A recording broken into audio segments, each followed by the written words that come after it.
آیس باشه تو قرار گرفتن دکلن رایس چه باری دوباره بزنه حرکت میکنه زن وای موقع لویز اسکلی یا علی سلام برابکس یو تو یو بچه خوش اومدین به چنل خودم و یه جوری چنل خودتون پذیرایی کنید لطفا همه بچه‌ها لطفا چنل سابسکرایب کنید دکمه لایک همینجوری بزن روش زنگوله رو بزن بره همه کارهای اضافی بکنی یعنی اضافی که نه کارهای ریکو کارهای اصلی داشت بچه‌ها امروز اومدیم با پیش‌بینی دو تا بازی یه دونش همونه که همتون به خاطر اون الان اینجایید یعنی پیش‌بینی بازی رئال مادرید و آرسنال اون یکی که اصلا براتون مهم نیست یعنی بایر مونیخ و اینتر شاید برای بعضیاتون مهم باشه خلاصه تو این ویدیو ما می‌خوایم دو تا بازی پیش‌بینی کنیم هدف رئال و آرسناله ولی خب من یه جوری بعد این تایممو پر کنم دیگه 8 دقیقه اینا برسه دیگه خودت میدونی چه خبره پس اول با آرسنال و اینتر شروع می‌کنیم اونی که مهم نیست بی دلیل با اون شروع می‌کنیم بچه‌ها خب همونجوری که میدونید من بازی اینتر و بایرن رو پیش بینی نکردم من چی گفتم اینتر و آرسنال دفعه قبلیو وای من چرا گفتم آرسنال و اینتر آیا این به این معناست که آرسنال و اینتر قراره تو فینال با هم بازی کنن فکر نکنم حالا جدا از شوخی بچه بازی اینتر و بایرن بازی رفته این بازی چند شد 3-1 بذار ببینم میرس بله بازی رفت این بازی 2-1 به صورت اینتر تموم شد البته ها این 2-1 با 2-1 عادی فرق داره توی مونیخ توی زمین بایرن مونیخ 2-1 به صورت اینتر تموم شد من خیلی با این اینزاگی حال میکنم به نظر من یکی از بااستعدادترین مربی حال حاضر اروپا است بچه اسکواد اینتر واقعا اسکواد ددیه واقعا اسکواد افتضاحیه و خب اینکه اینزاگی با این بازیکن یه سال تونست فینال چمپ بره سال پیش هم یه جوری اتلتیکو هیچ کس فکرش نمی‌کرد که بیاد اینتر رو بزنه سال پیش خلاصش هم میگفتم بچه‌ها اینزاگی مربیه که بچه‌ها 2 فصل پیش تا فینال لیگ قهرمانان رفت سال پیش هیچ کس فکر نمی‌کرد که اتلتیکو بیاد اینا رو بزنه خب اصلا دیگه حذف شدن اوکی ولی امسال دوباره قوی‌تر برگشتن و بایر مونیخو زدن تو مونیخ کار هر کسی نیست گوشانی به چه معناست یعنی میخوای بیا بگی اینتر میره بالا دیگه پس ما بریم رو بایرن ببندیم نه داداش صبر کن یه لحظه صحبت من اینه که بچه‌ها اینتر تیم خیلی خیلی خیلی خوبیه حالا صبر این که من از بایرن بدم میاد که خب کاملا اصلا نیازی نیست بگم چرا البته با رنگ قرمز توجه نکن البته میگم بایرن چون تو این 2 ساله اصلا خوب نبوده به عنوان دورتموند خیلی نمیتونم با اینا کل کنم یعنی چیزی برای کل نیست یعنی میفهمید چی میگم البته اینکه کلا پول و شهرت و مقام و همه اینا تو رئال و بارسا و تو بایرن نیست هم بی تاثیر نیست حقیقت من آدم روکیم حالا همه اینا به کنار بچه‌ها بایرن خیلی اسکواد ضعیف‌تری در حال حاضر داره بچه‌ها فقط از لحاظ تهاجمی اینا فوق‌العاده‌ان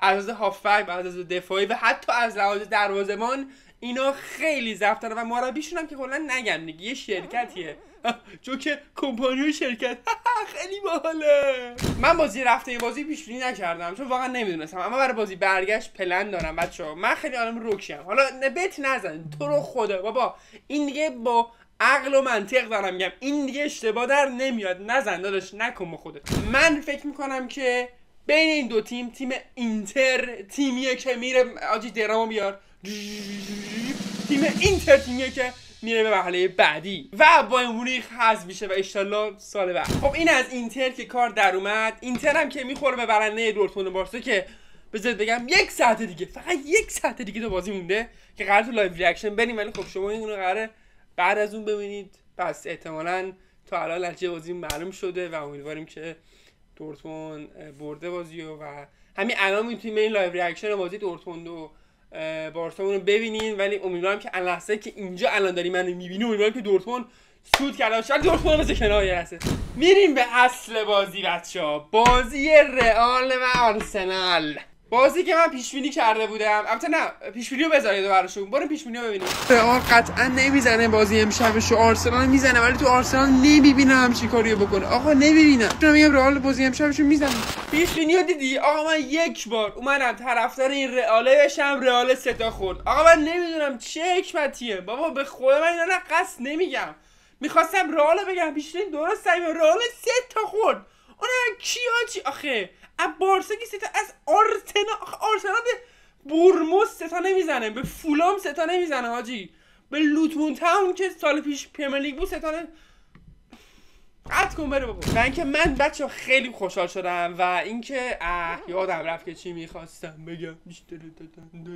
و اینکه بچه من خیلی خوشحال شدم چون همونجوری که گفتم تو ویدیو اولم گفتم، حواست نبود، گفتم بچه من آنتی رئال آنتی بارسام، یعنی هر دو از این تیم ببازن درست پیش میریم مقاله در اومد، اما هر دو تیم ببازن بنده کوشم خوشحال میشه. اما میرسیم به بازی برگشت، جایی که بازی در سانتیاگو برنابئو هست و میگن سقفاش بسته است که اصلا خیلی به نظر فاکتور مهمی نیست چون برنج اونجا میتونن درست کنه.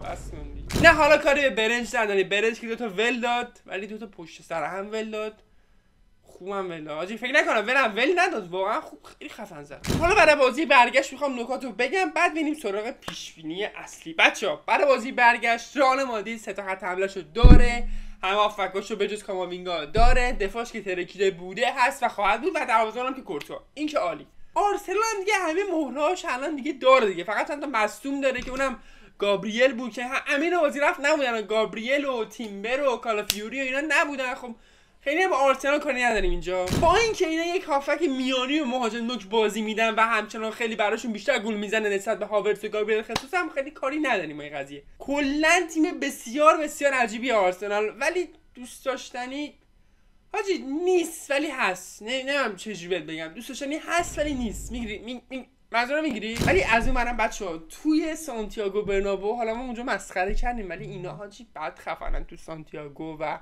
همیشه معروف هم کامبک و اینا.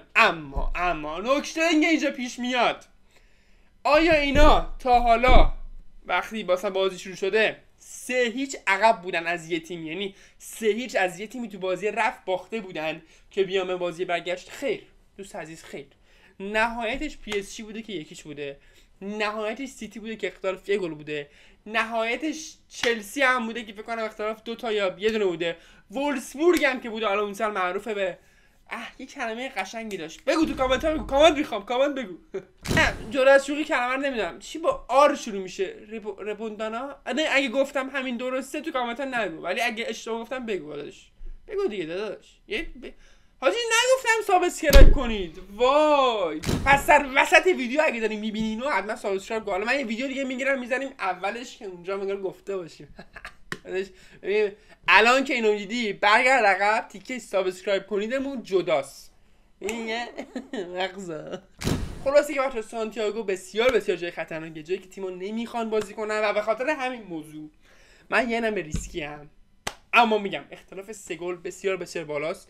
با اون بازی که آرسنال نشون داد خیلی خفنمونه، خیلی خوب بودن. امباپه بازی قبلیش اخراج شد تو لالیگا، یعنی به روحیه‌اش مشکل داره، وینی هنوز برنگشته، کاماوینگا نیست. البته کاماوینگا خیلی